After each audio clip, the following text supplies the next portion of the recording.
नमामि स्कन्दमाता स्कन्दधारिणीं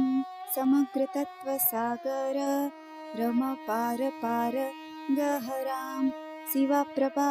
समुज्ज्वलां स्फुच्छशागशेखरां ललाटरत्न भास्करां जगत्प्रीति भास्करां महेन्द्रकश्यपार्चिता सनन्तकुमार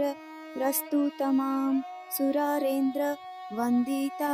यथार्थ निर्मलाद्भुताम् अतर्क्य प्रोचुरीबीजां विकार दोषवर्जितां मुमुक्षुभिर्विचिन्तता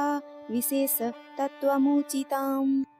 नानालङ्कार भूषितां मुगेन्द्र वाहनाग्रजां सुसुततत्त्वतोषाणां त्रिवेन्द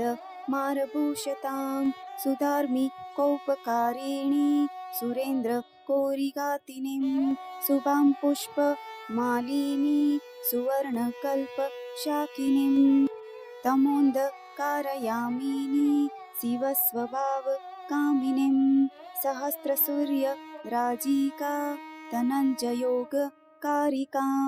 सुसुप्तकालकन्दला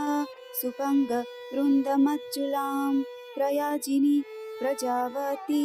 नमामि मातरं सतीं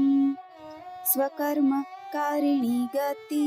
हरिप्रया च पार्वतीम् अनन्तशक्तिकान्तिदां यशोऽर्थभुक्तिमुक्तिदां पुनः पुनः जगद्वितां नमाम्यहं सुरार्चितां जयेश्वरी त्रिलोचने प्रसीद देवी पाहि माम्।